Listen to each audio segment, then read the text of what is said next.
નમસ્તે વિદ્યાર્થી મિત્રો, આજે આપણે ધોરણ 8માં હિન્દી વિષયમાં જે બીજો પાઠ છે ઈદગાહ, એના વિશે અભ્યાસ કરીશું. તો ગયા અઠવાડિયે આપણે ભાગ 1ને સમજ્યા હતા. તો આજે ભાગ 2 ભણીએ એ પહેલાં આપણે ભાગ 1ને જરા યાદ કરી લઈશું, એટલે કે એનું પણ પુનરાવર્તન આપણે થઈ જાય. तो रमज़ान के पूरे 30 रोज़ों के बाद ईद आती है. उसका जो असर है वो प्रकृति पर भी दिख रहा है. गांव में बहुत ही हलचल है. क्यों हलचल है? क्योंकि सब लोग ईदगाह जाने की तैयारियां कर रहे हैं. ईदगाह जाकर क्या करेंगे? वो लोग नमाज पढ़ेंगे. फिर सबने रोज़ा रखा है. हाँ, तो रोज़े के दिन मुसलमान क्या करते हैं यहाँ पर? तो सूर्योदय से सूर्यास्त तक कुछ खाते पीते नहीं हैं और रोज़ा रखते हैं. लेकिन यहाँ बच्चों ने रोज़ा रखा है तो वो भी दोपहर तक, और किसी ने वो भी नहीं रखा, क्योंकि वो क्या मानते हैं कि रोज़े तो बड़े बूढ़ों के लिए है, हमारे लिए तो सिर्फ ईद है. इसलिए वो सबसे ज़्यादा प्रसन्न है, खुश है. सब अपना काम निपटा कर ईदगाह जाने की तैयारियां कर रहे हैं. और जो बच्चे हैं उनकी जेबों में तो जैसे कुबेर का धन भरा है, ऐसा देखा हमने. यानी कि बहुत सारे पैसे लिए हैं जिसे वो गिन भी नहीं सकते. लेकिन सबसे ज़्यादा प्रसन्न यहाँ पर हामिद दिख रहा है, जिसके पास कुछ नहीं है. वो अपनी बूढ़ी अम्मा, जिसका नाम अमीना है, उसके साथ रहता है. क्यों? क्योंकि गत वर्ष ही उसका जो बाप है वह मर गया था. एक ऐसी बीमारी हुई थी. क्या नाम था बीमारी का? हैज़ा. तो हैज़े नाम की बीमारी से उसके पिता का यहाँ निधन हुआ है. और थोड़े दिन बाद उसकी माँ भी मर जाती है. तो अब वह अमीना के साथ रहता है. लेकिन जितना वो पहले खुश था उतना ही अभी खुश दिख रहा है. अब देखिए आगे क्या होता है.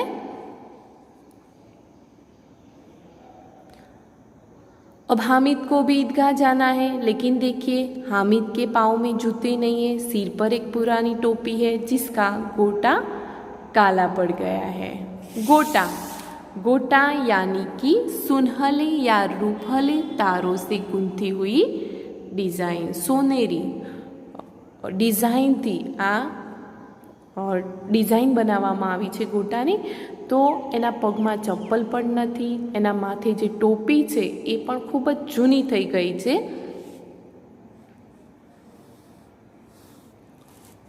ફિર ભી વહ પ્રસન્ન હૈ, પરંતુ તો પણ એ ખૂબ જ ખુશ જોવા મળે છે. અહીંયા જે હામિદ છે એ પોતાના પરિવારની જે પરિસ્થિતિ છે એનાથી એ વંચિત નથી અને પોતાની પરિસ્થિતિને તે સ્વીકારે છે, એવું આ દ્રશ્યમાં આપણે જોઈ શકીએ છીએ. જુઓ, બધા બાળકો પાસે પૈસા છે, નવા નવા કપડાં છે, પણ અહીંયા હામિદ પાસે એવું કંઈ નથી. છતાં એને એ વાતનું દુઃખ નથી. એ તો ખૂબ જ ખુશ જોવા મળે છે. આ લાઈન પણ આપણને જીવનમાં ઘણું બધું શીખવી જાય છે કે દરેકના ઘરની પરિસ્થિતિ સરખી હોતી નથી. દરેક લોકો એટલા અમીર પણ નથી હોતા ને એટલા ગરીબ પણ નથી હોતા. પણ સૌ પહેલાં આપણે આપણા ઘરની પરિસ્થિતિને જાણવી જોઈએ અને જે પરિસ્થિતિ હોય એમાં ખુશ રહેવાનો પ્રયત્ન કરવો જોઈએ. જેમ હામિદે સ્વીકાર્યું છે એમ આપણે પણ આપણા જીવનમાં સ્વીકારવું જોઈએ. આપણે દુઃખી થવાની જરૂર નથી. અભાગીન અમીના अपनी कोठरी में बैठी रो रही है. હવે અમીના છે એ પોતે રડી રહી છે પોતાની કોઠરીમાં, પોતાના રૂમમાં. કેમ? આજ ઈદ કા દિન હૈ ઓર ઉસકે ઘર મેં દાના નહીં. તહેવાર આવે ત્યારે આપણે બધા કઈ રીતે એની ઉજવણી કરીએ છીએ? સારી સારી મીઠાઈઓ બનાવીએ છીએ, બરાબર, જેના લીધે બાળકો ખુશ થાય, ઘરના વડીલો ખુશ થાય. તો અહીંયા ઈદનો જે પવિત્ર તહેવાર આવ્યો છે એને અમીના કઈ રીતે મનાવશે? કારણ કે એના ઘરમાં અનાજનું એક દાણું પણ નથી. તો એવો પ્રશ્ન પણ આવી શકે કે અમીના આપની કોઠરી મેં બેઠી ક્यों रो रही थी? क्योंकि ईद का दिन है और उसके पास यानी उसके घर में अनाज का एक दाना भी नहीं है। इस अंधकार और निराशा में वह डूबी जा रही है। आ निराशाમાં આ દુઃખમાં પોતે ડૂબતી જતી હોય એવું લાગી રહ્યું છે। किसने बुलाया था इस निगोड़ी ईद को? निगोड़ी यानी कि दुष्ट। आ दुष्ट ईदने कोने बोलावी छे? એને નફરત થાય છે આ તહેવારથી। કેમ? કારણ કે એને એ મનાવી શકે એમ નથી એના પૌત્રને, એટલે કે હામિદને એ કઈ રીતે ખુશ કરશે, બરાબર? એની ચિંતા છે એને, માટે એને નિગોડી કહે છે અને દુષ્ટ કહે છે। નિગોડી યાની કે दुष्ट। अमीना का दिल कचोट रहा है। दिल कचोटना मुहावरा है, यानी कि दिल में बहुत दुख होना। देखिए यहाँ पर दिल कचोटना, दिल में दुख होना। एना हृदय में खूब ज दुख थाय छे। गाँव में बच्चे अपने अपने बाप के साथ जा रहे हैं। हवे गाम में बधा ज बाळको पोताना पितानी साथे जई रह्या छे। क्या जई रह्या छे? ईदगाह। हामिद का बाप अमीना के सिवाय और कौन है? हवे हामिद माटे तो एनी माता गणीए, एना पिता गणीए, बधुं कोण छे? अमीना। कारण के एना पितानुं अने एनी मातानुं मृत्यु थई गयुं छे। उसे कैसे अकेले जाने दे? हवे अमीना छे एने एकलो मोकलवा माटे तैयार नहीं। उस भीड़ भाड़ में बच्चा कहीं खो गया तो क्या होगा? शुं कहे छे? त्यां बहु ज भीड़ हशे अने ए भीड़मां क्यांक मारुं बाळक खोवाई जशे तो एनी जवाबदारी कोण लेशे? एटले ए वातथी डरे छे कि हूँ हामिदने एकलो मोकलीश नहीं। अमीना उसे यो न जाने देगी। ना, अमीना एने एम जवा देशे नहीं। नन्ही सी जान 3 कोस चलेगा कैसे? आटलू नानू बाळक छे ने आटला अर्धा किलोमीटर जेटलू 3 कोस, मैं आगळ समझाव्युं हतुं के आटलू चालशे कई रीते? पैरों में छाले पड़ जाएंगे। छाला यानी कि फफोला। पगमां चप्पल नहीं अने फोटला पण पड़ी शके छे। जूते भी तो नहीं है, कुल 2 आना पैसे बच रहे हैं। हवे फक्त 2 पैसा एनी जोड़े बची रह्या छे। 3 पैसे हामिद की जेब में, 5 अमीना के बटुए में। बटुआ यानी कि पैसे रखने की थैली। देखिए, पैसे रखने की छोटी थैली। अमीना के बटुए में कितने पैसे थे? ऐसा भी प्रश्न हो सकता है। तो कितने पैसे? 5 पैसे। उसने हामिद को कितने दिए? तो 3 पैसे दिए। अब कितने पैसे बचे उसके पास? 2 पैसे। सिर्फ 2 पैसे उसके पास बचते हैं। यही तो बिसात है और ईद का त्योहार। बिसात यानी कि औकात, हैसियत।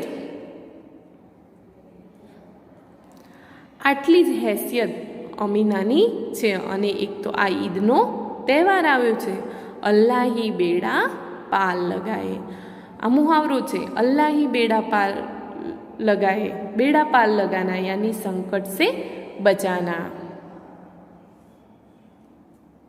हवे कोई पण परिस्थिति आवी गंभीर आवे अने त्यारे एनुं निराकरण करी शकीए एवी ताकत आपणामां न होय त्यारे આપણે કોને યાદ કરીએ છીએ? ઈશ્વરને યાદ કરીએ છીએ કે હવે તો આ સંકટમાંથી મને ઈશ્વર જ બચાવી શકે છે। તો અહીંયા અમીના જે છે એ શું કહે છે? હવે તો આ સંકટમાંથી મને અલ્લાહ જ બચાવી શકે છે। हामिद भीतर जाकर दादी से कहता है, तुम डरना नहीं अम्मा, मैं सबसे पहले आऊँगा। हवे हामिद जे छे ए पोतानी दादी अमीनानी नजीक जाए छे, पासे जाए छे अने शुं कहे छे? तू डरीश नहीं, हूँ सौथी पहला आवी जईश। आवो विश्वास पोतानी अम्माने आपे छे। गाँव से मेला चला और बच्चों के साथ हामिद भी जा रहा था। हामिदे पण जिद करी छे कि हूँ जईश। तो अहींया गाममांथी जे मेळो छे, जे लोको छे ए चाले छे अने एमनी साथे साथे हामिद पण जाए छे। कभी दौड़कर आगे निकल जाता, फिर किसी पेड़ के नीचे खड़े होकर साथ वालों का ઇંતજાર કરતા. ક્યારેક એ દોડીને આગળ નીકળી જાય છે, તો ક્યારેક એ ઝાડની નીચે ઊભો રહે છે અને એના સાથી મિત્રોની રાહ જોવે છે. હામિદ કે पैरों में तो जैसे પર લગ ગયે, જાણે હામિદના પગમાં તો પાંખો આવી ગઈ હોય એવું લાગી રહ્યું હતું. વહ કભી ભી થક શકતા હતા, એ ક્યારેક પણ થાકી શકતો હતો. अब देखिए ईदगाह जाते जाते क्या आता है, बड़ी बड़ी इमारतें आने लगी, या अदालत है, या कॉलेज है, या कलाघर है, आगे चले. अब ईदगाह जाते जाते रास्ते में क्या आया, ऐसा प्रश्न भी आएगा. तो बड़ी बड़ी इमारतें आने लगी, अदालत आई, कॉलेज आई, कलाघर आया आदि. अब देखिए उसके बाद हलवाइयों की दुकानें शुरू हुई. હવે મીઠાઈઓની દુકાનો શરૂ થાય છે. આજ ખૂબ સજી હુઈ હતી, આજે એને ખૂબ જ શણગારવામાં આવી હતી, કારણ કે ઈદનો તહેવાર છે.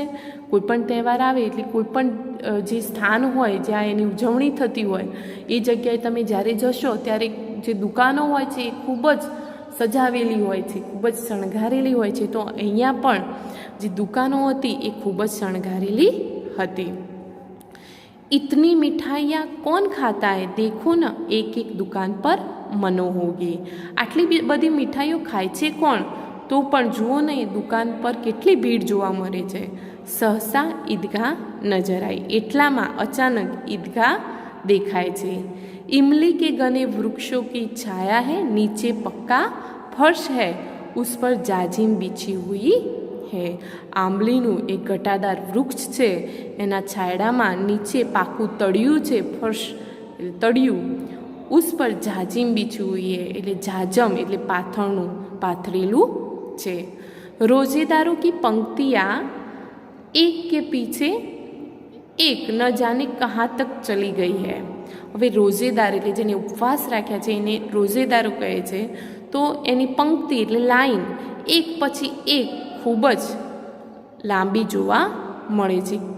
યહાં કોઈ ધન ઓર પદ નહીં દેખતા. હવે જુઓ આ જગ્યા એવી છે કે કોની પાસે કેટલું ધન છે કે એનું પદ શું છે, એનો હોદ્દો શું છે એ જોવા મળતું નથી. એટલે સર્વત્ર સમાનતા જોવા મળે છે. इन ग्रामीणों ने भी वजू किया और पिछली पंक्ति में खड़े हो गए. જ્યાં એમનો નંબર આવતો હતો પાછળની લાઈનમાં, ત્યાં આ ગ્રામીણ લોકો ગોઠવાઈ જાય છે. કિતના સુંદર સંચાલન, કિતની સુંદર વ્યવસ્થા, કેટલું સુંદર સંચાલન હતું, આયોજન હતું ત્યાંનું, અને કેટલી સુંદર વ્યવસ્થા હતી. હજારો सिर एक साथ सिजदे में झुक जाते हैं, फिर सब एक साथ खड़े हो जाते हैं. सिजदा, सिजदा यानी कि एक विशेष प्रकार की मुद्रा. કેવી મુદ્રા કે એક સાથે બધાના મસ્તકો નીચે નમે છે, પછી એક સાથે બધાના માથા ઊંચા થાય છે. માનો भ्रातृत्व का एक सूत्र समस्त आत्माओं को एक कड़ी में पिरोए हुए है. જાણે કેવું આ દ્રશ્ય લાગતું હતું કે બધા જ જે ભાતૃત્વ, જે ભાઈચારાનું જે સૂત્ર છે એ બધી જ આત્માઓને એક જ ક્રમમાં ગોઠવી રહ્યું હોય, એકબીજાથી પરોવતું હોય એવું દેખાઈ રહ્યું હતું. હવે આજે આપણે જે પેરેગ્રાફ જોયો એને તમારે સારી રીતે ઘરે વાંચવાનો છે, અને એના જે પ્રશ્નો છે જેટલું ચલાવ્યું તેટલા જ પ્રશ્નો તમારે સ્વાધ્યાય પોથીમાં લખવાના છે, અને સાથે સાથે એને તૈયાર કરવાના છે. અને આ જે શબ્દાર્થ છે એ પણ તમારે નોટબુકમાં લખી અને એને સમજવાના છે. હવે નેક્સ્ટ જે પેરેગ્રાફ છે એ આપણે આવતા અઠવાડિયે જોઈશું. Thank you.